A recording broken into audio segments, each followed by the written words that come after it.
안녕하세요. 임플란트 타이거입니다. 2023년 많은 것들이 바뀝니다. 그 중에서 오늘은 근로장려금 이번에 또다시 변경되었는데요. 어떻게 신청하는지 또 금액은 얼마만큼 증가했는지 여러 가지 조건에 대해서 알아보려고 하는데요. 그렇기 때문에 내가 2022년 올해까지 근로했다면 내년에는 어떻게 근로장려금 받을 수 있는지 또 늘어나는 금액은 얼마인지 신청 기준은 어떻게 변경되었는지를 관심 있게 시청해 주시기 바라겠습니다. 자, 바로 들어가겠습니다. 최근에 지급했던 근로장려금은요, 9월에 신청했던 2002년 상반기에 대한 근로장려금이었습니다. 그러니까 내년부터는 총 3번의 신청이 있는데요. 올해 7월부터 12월까지 근로했던 2022년 하반기에 대한 근로장려금 신청이 있고요. 또 2022년 상반기 하반기 모두 합쳐서 정기분에 대한 신청이 있을 예정입니다. 그리고 내년 상반기에 대한 근로장려금 신청 앞두고 있다, 이렇게 생각해 두시면 되는데요. 근로장려금이라는 것은 열심히 일은 하고 있지만 소득이 적은 분들에게 지급해주는 장려금입니다. 생활이 어려운 근로자 그리고 사업자 이런 분들까지 모두 가능한데요. 소득 기준 그리고 가구 구성에 따라서 근로장려금을 산정해서 지급합니다. 그렇기 때문에 실질적으로 소득을 지원해주는 근로연계형 소득지원 제도인 겁니다. 가구원이 어떻게 구성되어 있느냐에 따라서 단독 가구냐 부부 가구냐 이런 것들을 모두 고려해서 총 급여액을 기준으로 지급액을 산정해 드립니다. 자, 여러 가지 조건들이 있는데요. 내가 어디에 해당되는지를 잘 확인하고 신청하셔야 됩니다. 일단 가구 유형에 따른 기준이 있습니다. 단독 가구, 호벌이 가구, 맞벌이 가구 이렇게 구성되어 있는데요. 단독 가구는 배우자, 부양자녀, 70세 직계 존속이 모두 없는 가구입니다. 그러니까 일반적으로 1인 가구 이렇게 이야기할 때 배우자도 없고 부양자녀나 70세 이상의 직계 존속이 모두 없을 때 이때는 단독 가구로 구분됩니다. 호벌이 같은 경우에는 배우자나 부양자녀 또는 70세 이상 직계 존속이 있을 때입니다. 그렇지만 경제활동을 한 사람만 할 때, 그러니까 한 사람만 돈을 벌 때 호벌이 가구로 구분하는데요. 배우자가 있다면 신청인 또는 배우자 총 급여액이 300만 원 미만이어야 됩니다. 그러니까 조금 돈을 벌 수도 있다. 그렇지만 300만 원을 넘었을 때는 호벌이 가구가 아닌 맞벌이 가구로 구분될 수 있으니까요. 배우자나 신청인 두 사람 중에 한 사람만 돈을 벌 때 또는 함께 돈을 벌어도 300만 원 미만일 때 이때는 호벌이 가구다. 그렇지만 맞벌이 가구 같은 경우에는 신청인 배우자 모두 총 급여액이 300만 원이 넘는다. 이때는 맞벌이 가구로 구분됩니다. 그리고 부양자녀 같은 경우에는 18세 미만에 해당되는데요. 연간 소득 합계액이 100만 원 이하에 해당되어야 부양자녀 호벌이 가구의 기준에 충족할 수 있고요. 70세 이상의 부모님 함께 있다 하더라도 연간 소득 합계액이 100만 원 이하에 해당되셔야 됩니다. 자, 다음은 총 소득 조건입니다. 단독 가구 2,200만 원 미만에 해당되어야 됩니다. 호벌이 가구는 3,200만 원 미만, 맞벌이 가구는 3,800만 원 미만, 여기에 해당되어야 근로장려금 기준에 해당됩니다. 여기서 이야기하는 총소득 금액은 신청인 그리고 배우자의 소득을 합한 금액입니다. 그러니까 내가 근로해서 얻는 총 급여액도 있을 것이고요. 사업소득, 종교인 소득, 이자, 배당, 연금, 기타 소득까지 모두 포함됩니다. 그리고 재산 조건이 있는데요.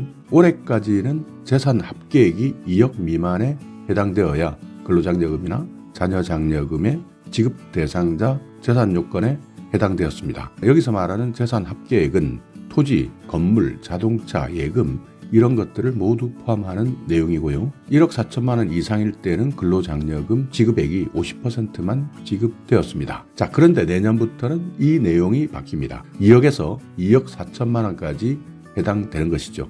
그러니까 올해 신청하셨다가 아쉽게 탈락하시는 분들 많이 있었을 겁니다.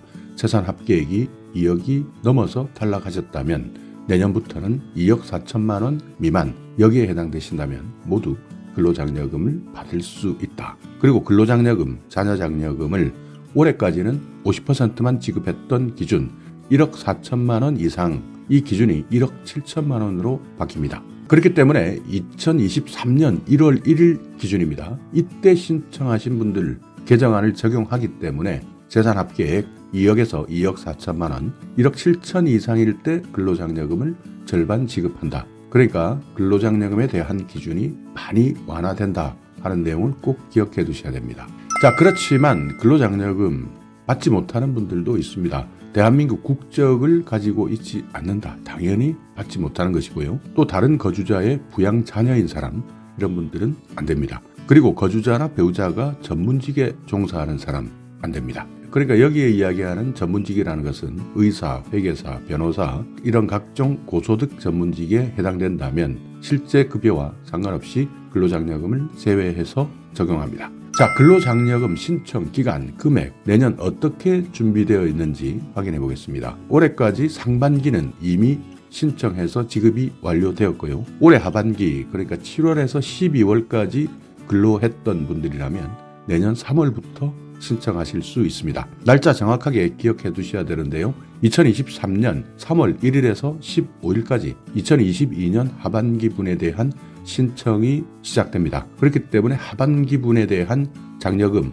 먼저 신청해서 지급받겠다 하시는 분들은 여러분의 스케줄, 카렌다에 체크해 두시기 바랍니다. 3월 1일에서 15일까지 신청하는 기간이 있다. 그리고 2022년 정기분입니다. 그러니까 2022년 1월부터 12월까지 일을 하셨다, 근로했다. 그러면서 모든 재산 조건이나 소득 조건이 해당된다면 이때 1년 전체를 신청할 수 있는데요. 5월 1일부터 31일까지 한 달 동안 신청합니다. 그러니까 이때 가장 많은 사람들이 몰리는 기간이기 때문에 2023년 5월 1일부터 31일까지 정기분, 근로장려금, 자녀장려금 신청한다 하는 내용 기억해 두시고요.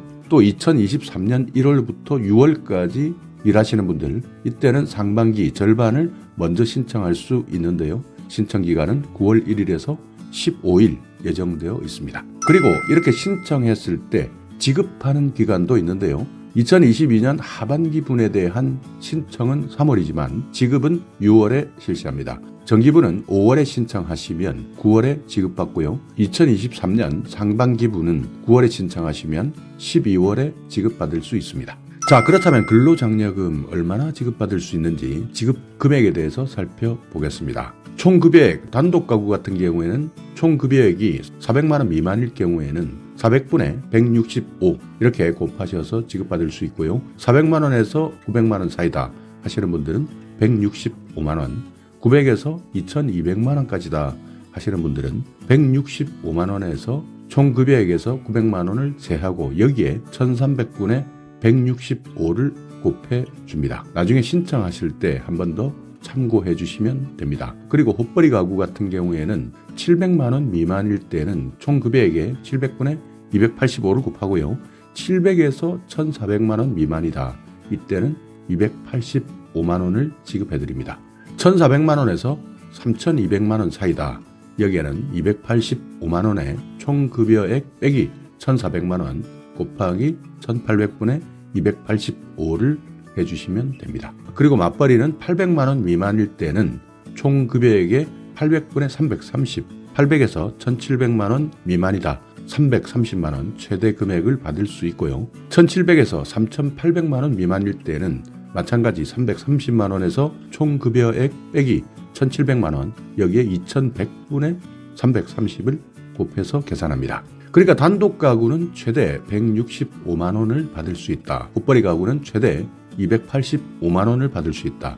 맞벌이 가구는 최대 330만 원까지 받을 수 있다 하는 내용이 내년 2023년에 개정되는 사항입니다. 그러니까 올해까지는 최대 300만 원 받으셨는데요. 30만 원, 그러니까 10%가량 더 올라갔다 이렇게 판단해 주시면 됩니다. 자, 근로장려금 신청 방법 어렵다고 생각하시는 분들 많습니다. 그렇지만 신청 방법은 정말 간단합니다. 만약 내가 대상자다 한다면 휴대폰이나 아니면 직접 방문하셔서 신청하셔도 되는데요. 일단 내가 대상자가 된다면 이렇게 전화나 우편으로 안내문을 받게 되는데요.